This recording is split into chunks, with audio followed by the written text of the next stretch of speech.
To be in politics one day, but because you made your points with great force. I'm going to talk about not what we should do, but one thing which probably many of you have never heard of before, and the actionable part.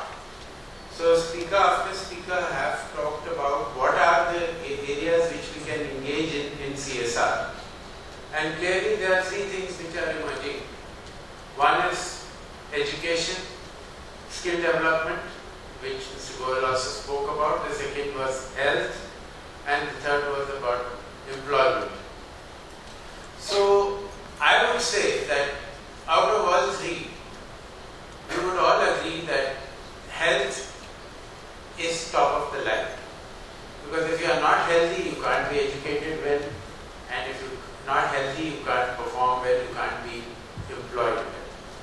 Harvard University has done a study on 500 corporates, and they found that a 1% improvement in health of employees improves the bottom line by 4%. So if people think that health is something which is a fuzzy-duzzy kind of a thing and a very soft thing, here is some hard data which, so when we talk about embedding it in the corporate strategy, it makes good business sense. Now you can approach health in various ways. You can talk about health with can you change the slide please? Oh, sorry. Yeah, so what we are trying to do when we do a CSR initiative, you can do water, you can look at air quality.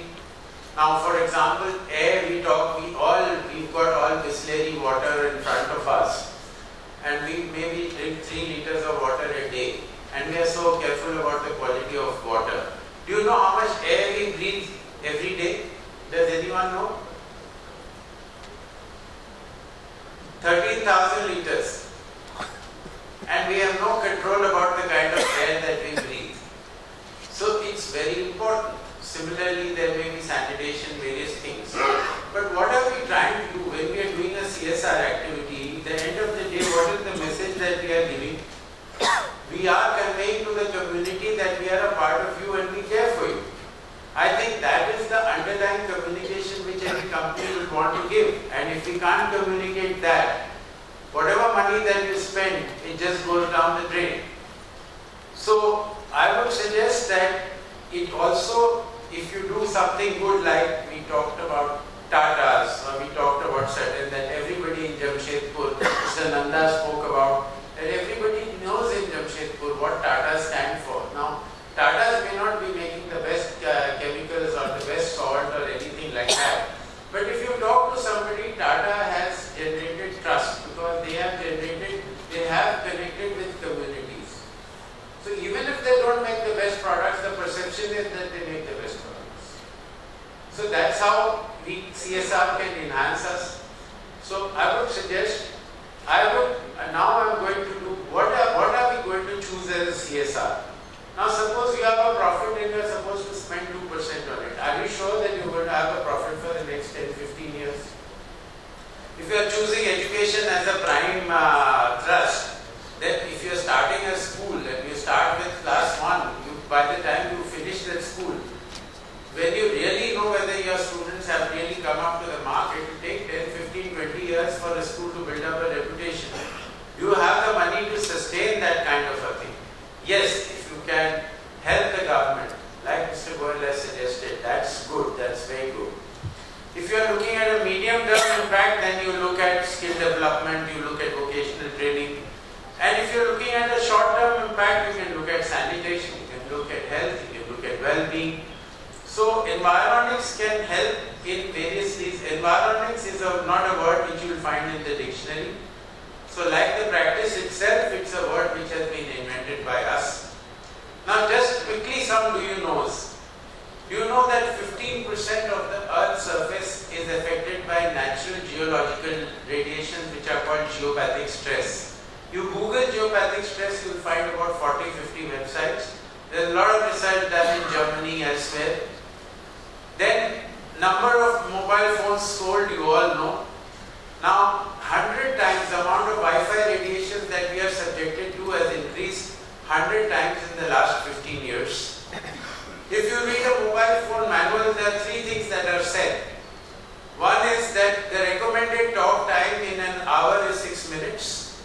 The second thing that is said is that keep the device at least 15 to 25 millimeters from your body at any given time. That means you can't keep it in the pocket, you can't top pocket or bottom pocket in case of men. And the third is always use hands free. Now, each of us, can anybody put up their hand and say that they take care of these things?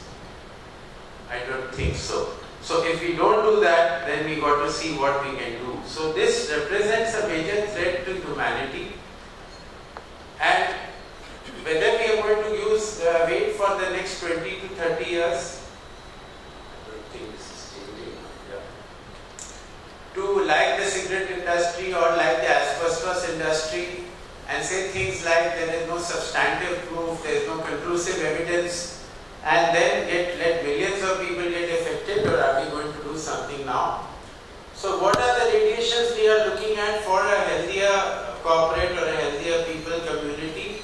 The natural geological radiation, radiation from personal devices, and radiation from construction materials, and of course other Wi-Fi devices. So about 1500 establishments have been responsible enough just by word of mouth to implement environics in their establishments, which includes airports, refineries, steel plants, power plants, schools, colleges, every kind of establishment virtually. And they have a track record where once they've implemented it, they have actually measured it with their people and seen what is the effect, and they've taken feedback from their people 6-8 months after. This is the research over the years. One of the most startling things which Dr. Hartman found was that 500 cases of cancer which he surveyed, he found that there is a 100% correlation between cancer and geopathic stress. That means the place they stayed or the place they worked. So this is, of course, I'm not, because of paucity of time, these are the things. This is a schematic diagram which shows the way the geopathic stress lines go. Then there are underground water streams. These are the causes of electromagnetic radiation, sperm count, headaches, very bad for pregnant women and young children.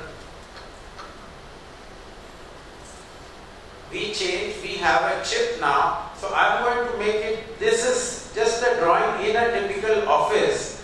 What are these? These lines are the magnetic lines. The blue line is the underground water stream, which is also geopathic radiation. Then you've got a mobile tower there. You may have an HT line, and we have server rooms, and each one has a personal device.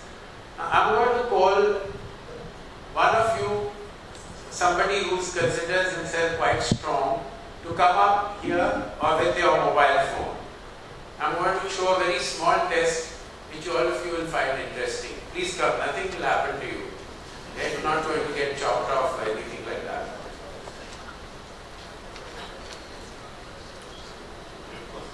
Yeah, no, he's not. He's going to be a hero at the end of the day. Yeah.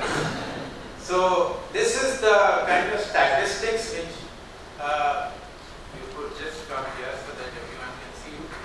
Where's your phone, sir? Okay. So I'm going to confiscate it for the time being. I'm going to ask you to put your hands up. Can everybody see his hands? Just get your fist. And with my left hand, I'm going to push his hand down. And you please resist it with all your strength. Ready? So I put my 90 kilos of weight on him, but his hand hasn't gone down. I'm going to ask you to just hold your phone. And I'm only going to use 2 fingers to push his hand down, and we'll see what happens. Oh, there are vibrations. Well, we'll see what happens. So, okay? Yeah. So, 2 fingers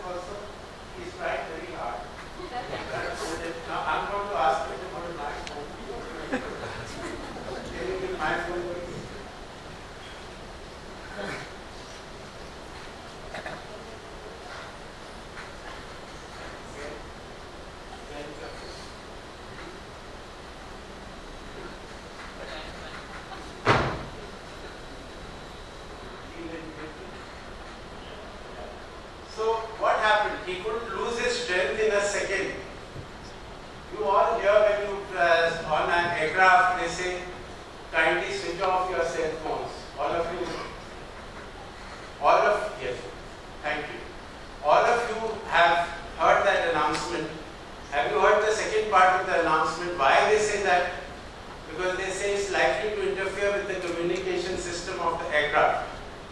So if an aircraft communication system which is driven by tons of equipment can get disturbed, does our body communication not get disturbed?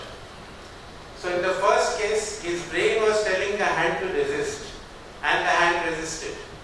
In the second case, his brain was telling the hand, but the signal did not reach his hand. That's why the hand started falling. In the third case, with this chip, it's an anti-radiation chip, it's called an Enviro chip, the signal was restored, which is why his hand held again. So this is just to show you just holding a mobile phone, what it does.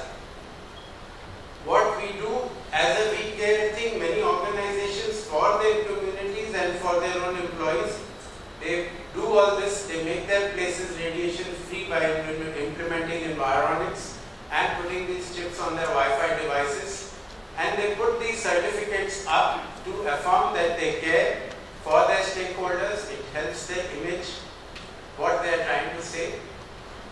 And what is the actionable business agenda?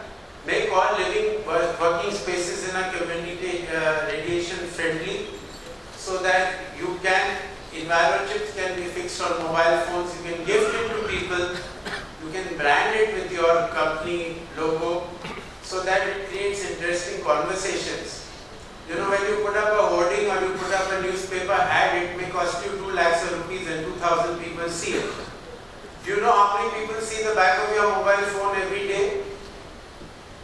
10. So that means 300 or 250 people see the back of your mobile phone every day, every month, and 3,000 people see it every year.